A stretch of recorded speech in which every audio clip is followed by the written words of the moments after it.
Hello there everyone, you're watching UXW Bill, and today's exciting video discusses a subject that I have a lot of time for. Yes indeed folks, today's particular video is going to be about an all-in-one computer system, specifically this IBM NetVista model. This has been sitting around for a couple of months for reasons that I will get into a little bit later. This was something that I actually saw at the Goodwill. Now, for any of you who have watched my videos for a while, you're probably about to stop me and say, wait a minute, Bill, your Goodwill stores, they don't sell computers. And you're absolutely right, they don't. But I don't think they realized what this was. I think they thought it was some sort of a standalone display, and they certainly do sell those along with computer keyboards and mice. So, keeping my mouth shut, I took this thing up to the cash register, was a little surprised that they didn't catch on even at that point, but I made it out of the store after paying for and purchasing this particular item. So let's go ahead and take a look at this thing and see what its overall capabilities are. I believe this dates from the early 2000s, probably no later than about 2004.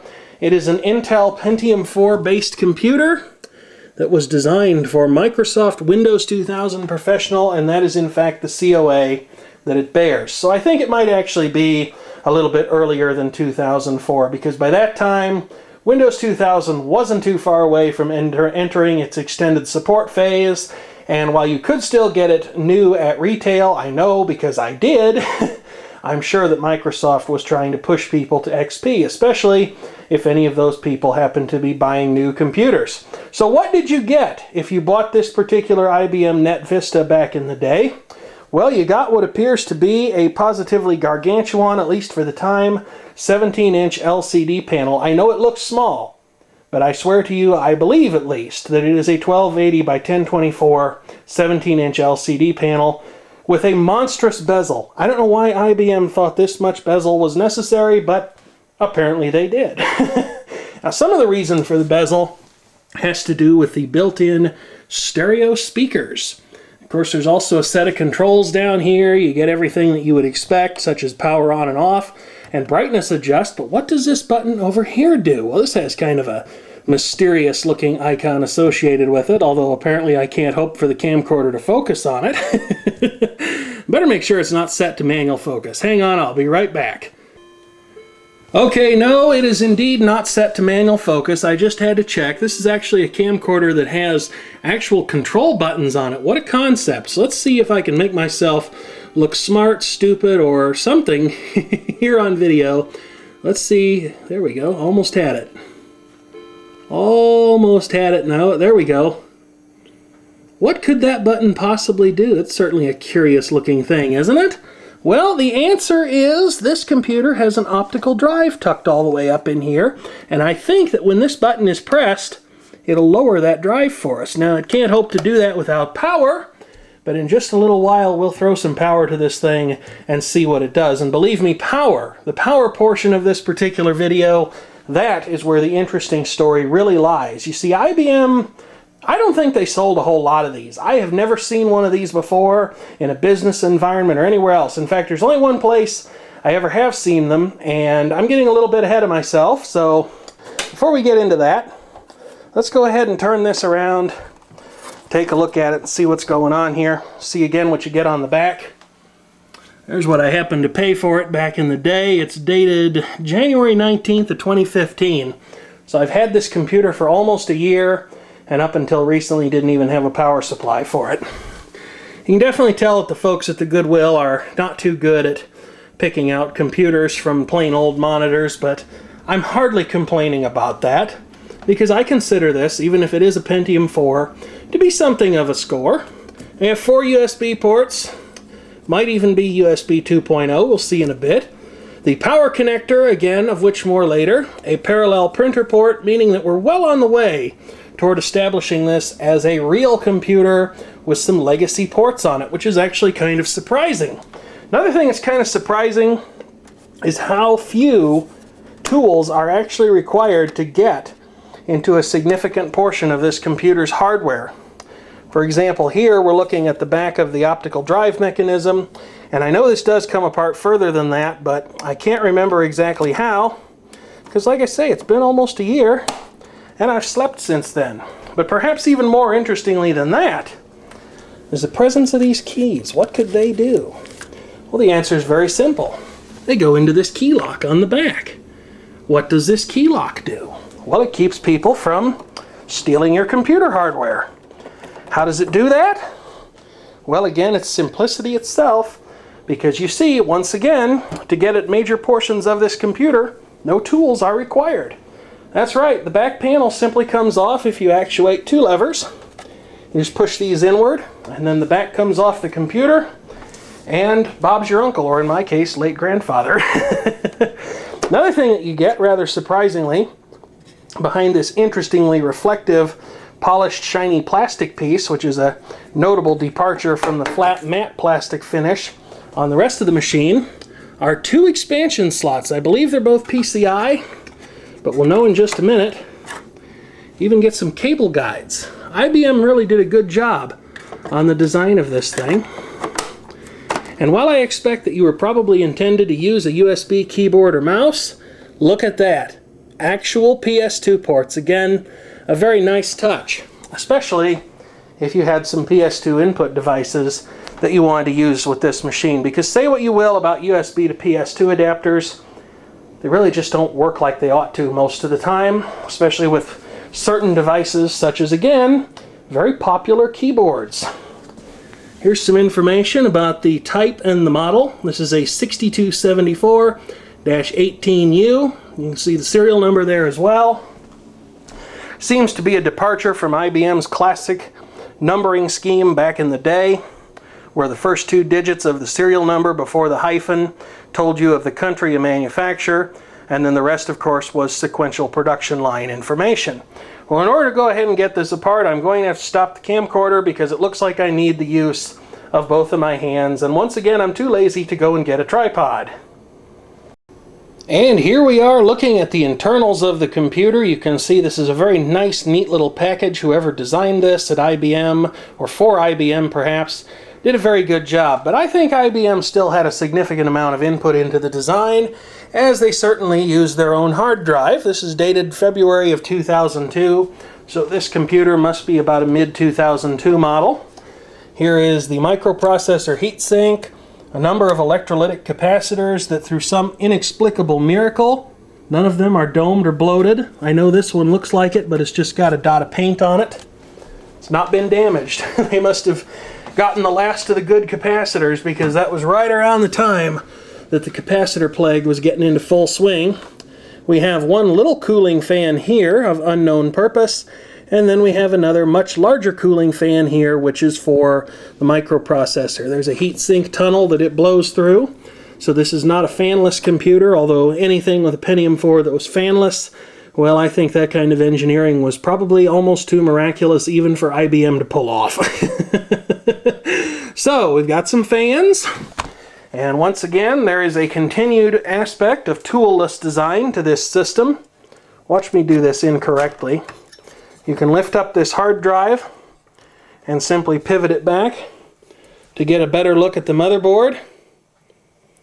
I would have figured that they were using the Intel integrated graphics, but it looks like they weren't, because we have a north bridge over here. We have a heatsink on something here, which is probably a graphics processor, two memory chips, and then, of course, the south bridge is down here. And that's probably, what, an ICH 2 or 3, I would guess? Maybe an ICH 4. I don't think it could be as new as a 4. Then there are two PCI slots, a clock battery of unknown quality. Presumably it's still got some charge in it, although it has been a long time. It's been over a decade since this machine was manufactured. Some kind of a little daughter card, and to round out the selection of legacy items that are rather surprisingly present on this motherboard, a little tiny squeaker can speaker. So all of this is very interesting, but why have I waited so long to make a video about this computer, other than the fact that I am an incredibly lazy person? Well, therein lies a story. That's right, folks. It's time for UXW Bill Tells a Story. So here's the part where things get interesting. That's right, powering this computer did not look like it was going to be a simple affair, because right away you can see This is not a particularly standard power connection for computers. Now, if you're thinking this looks a lot like a PCI Express power connection, you're absolutely right. But one thing I could not be totally sure of, would this actually match up with the PCI Express wiring?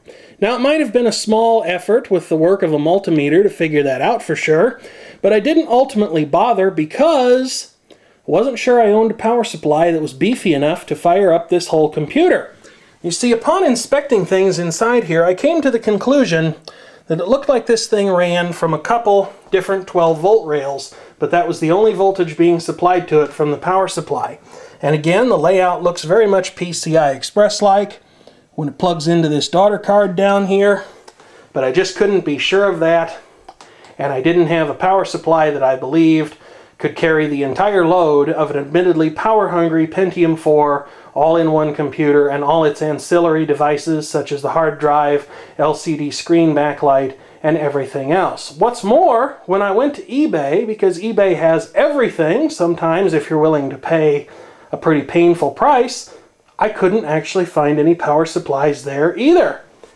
Well, I was watching episodes of Law and Order Special Victims Unit, and I kind of got this idea. I never really seriously considered this, but I thought about it. I was watching these reruns on late night television, and I noticed that during some of the early 2000s seasons, around 2003, 2004, they had these computers on their desks as props in that particular show. Now, it would have been a huge long shot to try and get in touch with the production company itself, and it would have been an even bigger long shot to consider that they might still have any of these computers or power supplies lying around, if they even owned them to start with, which again seems very, very, very questionable, because it's something that companies do very often, at least here in the United States television production world, to supply products for promotional or advertising purposes, product placement basically. You see an IBM computer in a television show, they don't disguise the brand, they might not even disguise the model. IBM thinks they could sell computers that way, and so they certainly did. I'm sure those computers were given to the production company for little or no cost, but IBM probably wanted them back when they were done. And of course, that's to say nothing of the sheer difficulty of even trying to get in touch with a television production company. Although they're people just like you and I, they take great pains not to be contacted. I mean, have you ever tried contacting a record company? I certainly have. You know, I've had a CD get damaged or something like that, and I've mailed them a letter thinking, oh, you know, these people would have customer service. Well, they don't. They just send the letters back saying, we do not accept unsolicited mail. I'm like, great customer service move there, guys. It's no wonder people download music illegally. It really isn't. So what was I going to do? Well, the other day, I decided by chance just to hit eBay again. I really thought that maybe I'd missed this thing's power supply was when I was in the Goodwill, because maybe it wasn't all that big, you know, maybe it was on a shelf somewhere else. Stuff tends to get separated like crazy in the Goodwills around here, and I was hoping to get out of there before I was discovered with something that they really weren't supposed to be selling. But I don't think the power supply was there, because here it is, folks. The camera does not do this thing justice. This is how IBM used to build all their computer hardware back in the days of the PS2, even things that were cheaper like the PS1. They tended to be way overbuilt for the task that they had to perform. Is there a measuring stick here somewhere? Is there a ruler? Yes, there is. Perfect. Let's go ahead and measure this on video, just so you can thoroughly appreciate how large it is. That's right, it is over 6.5 inches long. And how wide is it? Right at 4.5 inches. And the depth, let's see here. It's about 2.25 inches deep, so wow. This thing is a tank. And I would be willing to bet you that it probably weighs somewhere in the neighborhood of about 7 or 8 pounds. I kid you not, it is that heavy. So that's basically the weight of a decent laptop computer. A very decently equipped laptop computer in this day and age, in the form of a power brick. Now if we look at the ratings on this, it confirms my thoughts that this is indeed a single rail unit, or at least a single output, maybe spread across multiple rails, 12 volts DC, 13.5 amps. So that thing's capable of sourcing quite a bit of current. But let's be realistic here, even with a current rating like that, this thing is still just an incredible tank of a power supply. It'll probably last until the second coming, I would imagine.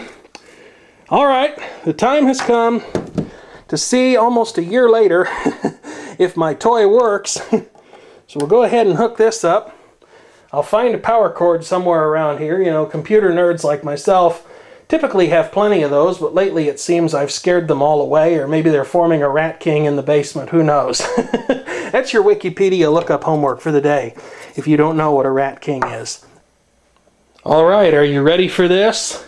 I know you've got to work up to the occasion. You've got to steel yourself in case something happens to go wrong, perhaps terribly wrong, during the smoke test! Alright, well, nothing blew up. There's no power LED on this brick. I guess they decided they'd spend enough money on it. Well, let's see if my toy works. It lights up. Hard drive spins up. IBM. Press F1 for setup. Let's do that. Just see what happens here. That display looks remarkably good for something that's been at the Goodwill, because amongst the other things that people do, such as spreading stuff all over the place, they also have a bad habit of putting press marks into LCD panels. Alright, it's not happy about its pointing device, but you can't have everything. The time and date are correct, though. Well, the date is. The time's a few hours fast, but we can fix that. Setup program's a little slow to respond. Okay, what time is it? Yeah, looks like... Oops, come back here. I could probably type in the number. There we go, that's better. Alright, so here's some technical information about the machine's current revision level. I wonder if Lenovo actually has the flash BIOS for this thing kicking around. I might try to update that. The PS2 mouse is disabled. I guess that's a byproduct of its not being attached to the machine, and setup complaining about it. Let's see, USB setup, nothing too fancy in there. Parallel port. Either this is the default, which would be surprising to me, or someone set this up for an extended capability, enhanced capability port. Video setup, ATI Rage 128, so it definitely does have dedicated graphics. You could install a video card in this machine. I would assume that that's in case the built-in LCD screen gives up, or maybe if you want a second monitor, because I don't imagine that the connection to the LCD screen is in any way standard. I could be wrong, though. It would have been early days for a standardized LVDS connector or something like that, but certainly possible. And it looks like this machine would support booting over the network, at least in the sense of using PXE to do so. We get a startup sequence, CD-ROM drop-down. That's controllable in software? Awesome! Well, I think I know what I'm going to spend all day doing. Oh, that is just absolutely crazy. That is awesome. I have to figure out how to do that in software. Maybe write a little program that does nothing but drop down the CD-ROM drive on this machine. It does have some sort of fan control methodology. They have normal and quiet, and it says that the setting might also cause the processor speed to be reduced, which is not too surprising, really, when you think about it. I mean, this is a Pentium 4, and it doesn't exactly have a surplus of cooling capability to hand. There's some sort of an IBM security chip on board. I don't know what that would be. I would assume it's probably too early days for a trusted platform module or something like that, but evidently IBM had similar ideas, even if they did not use a standardized approach. It doesn't look like anybody was ever using that.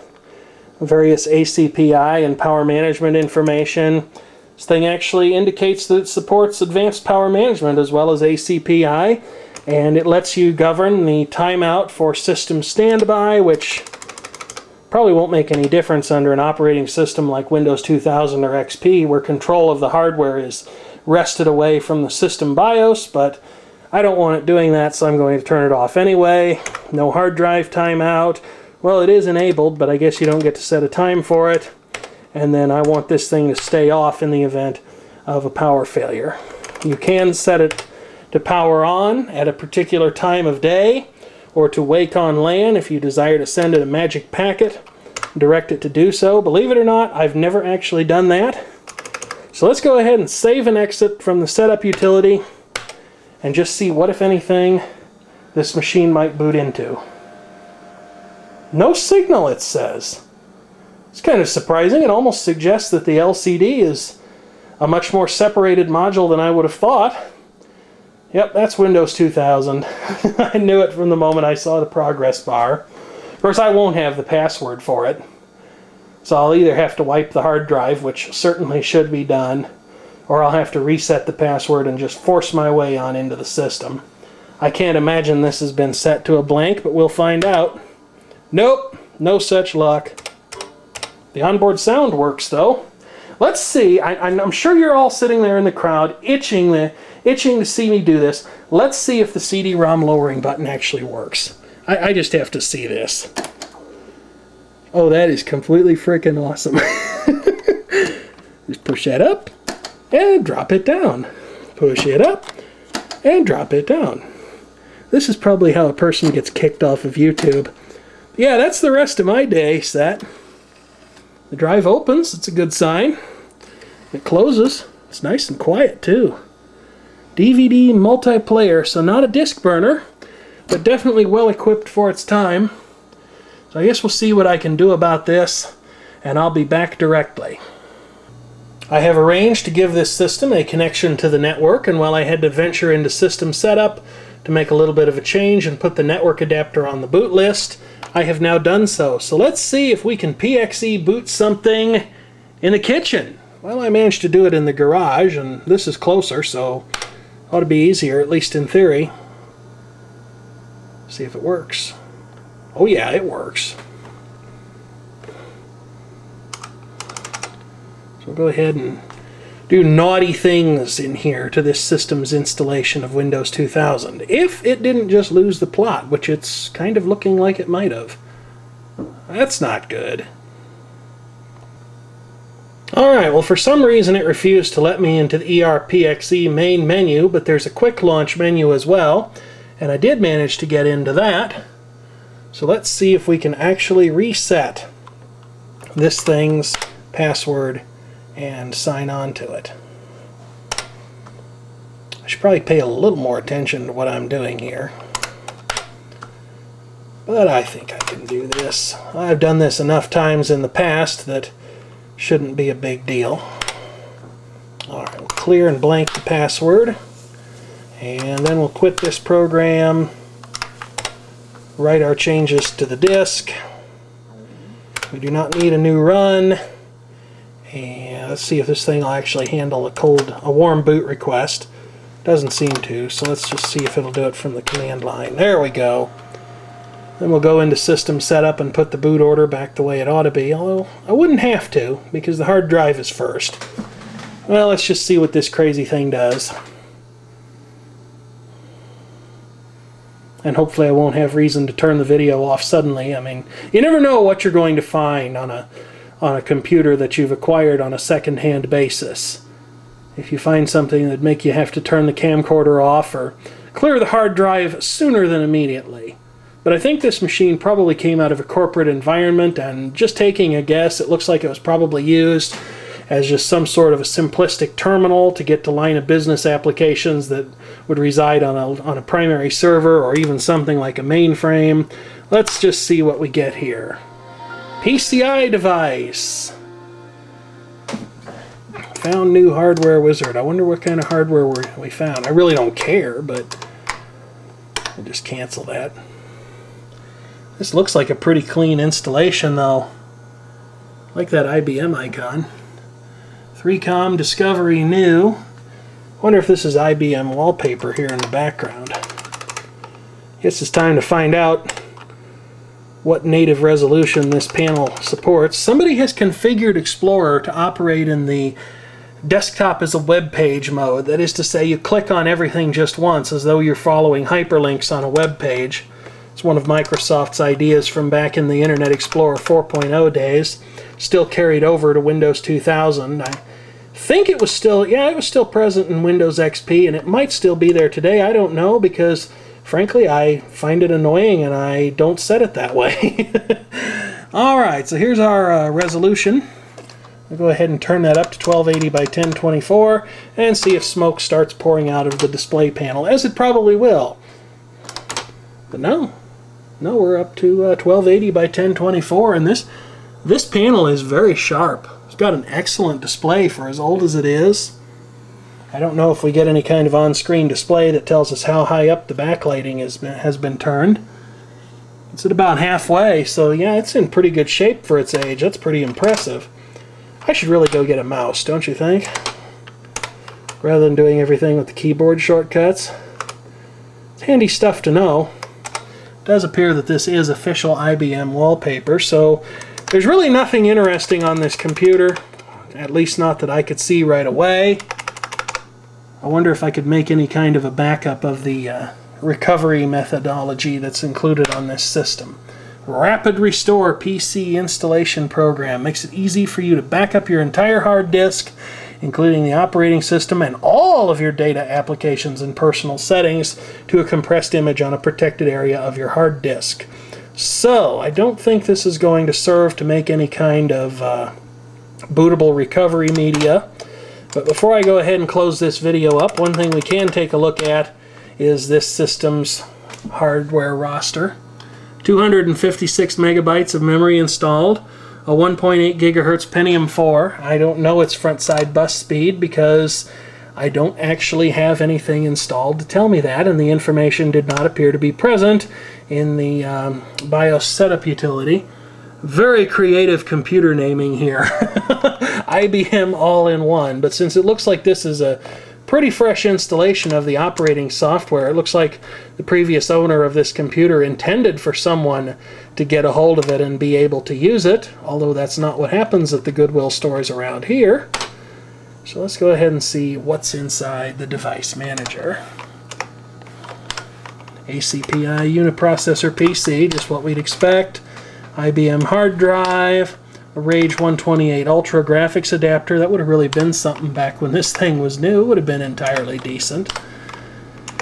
Intel 82801BA. That is something worth pointing out. This machine is one of those somewhat handicapped Pentium 4 designs that utilizes PC 133 SD RAM instead of double data rate memory, as most Pentium 4s were supposed to use, at least once Intel finally got past the whole RAM bus boondoggle. Plug-and-play monitor. I really wonder if I spoke incorrectly about the capabilities of this monitor and how it's electrically connected to the rest of the system. Since it displays messages like no signal and seems to have its own on-screen display, I wonder if this monitor is actually not accepting a standard VGA input. I suppose it's entirely possible that it could be. An Intel Pro 100 VE desktop connection. ECP printer port. Let's see, who's got the sound hardware here? This is SoundMax integrated digital audio. That's what everybody used, and while it wasn't very good at first, thankfully it got better. And here's some of the system devices. Most of these are incredibly boring things that you would find on just any old computer, so I really won't look around there too much. The thing I'm most curious about is whether or not this thing actually implements USB 2.0 capability, and I'm going to guess no, since it has an Intel 82801B. I think you'd have to have a much later revision of that, and it would appear that I am correct. There's just a standard universal PCI to USB host controller, so that's USB 1.1 communications at its best.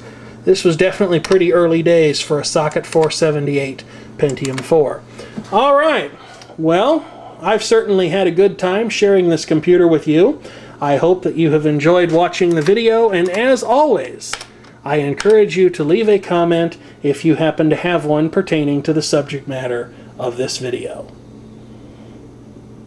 Alright, so I would have ended the video there, but this was just way too good not to share with all of you folks out there in YouTube land. I just had kind of a small world moment in the most interesting way. Back when I was at the Goodwill and had picked up this computer, another thing I found was a 3-COM wireless gateway and router with an external antenna attached to it. And I picked that up and bought it too. Little did I suspect at the time that the Office Connect gateway that I picked up actually probably went with this computer. So the two pieces were quite separated from one another in the store, but now they have come together again, and I just had to share that with you. All right, that is well and truly the end of the video. Thank you so much for watching, and once again, if you have a comment, by all means do feel free to leave it.